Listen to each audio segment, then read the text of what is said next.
Hi, I'm Peter Church from FB Chain, and we're going to demonstrate how to use our professional chain wear gauge.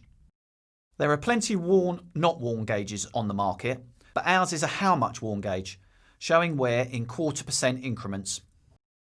It's very accurate and allows you to track chain wear at each chain inspection or equipment service.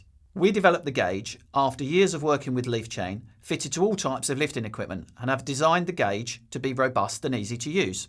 The first thing you need to do is check the jaws aren't damaged and the gauge slides freely. Now that the slide is closed, check the calibration window reads OK.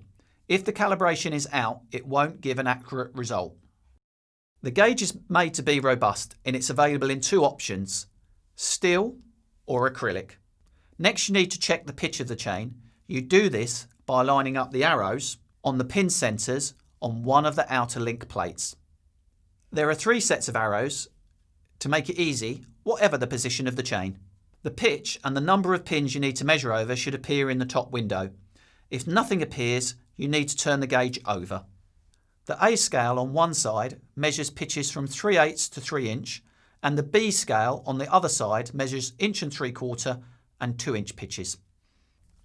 Now it's time to measure the chain. Put the jaws on the first pin and count down the number of pins instructed to in the box, extending the slider as you go. This should be done in the section that runs over the pulley, as this is the part of the chain that experiences the most wear.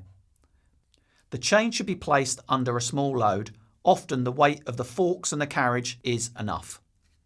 The percentage wear will appear in the window at the bottom with no need for calculation.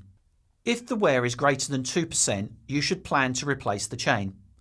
At 3% wear, the chain is dangerous and should be taken out of service immediately.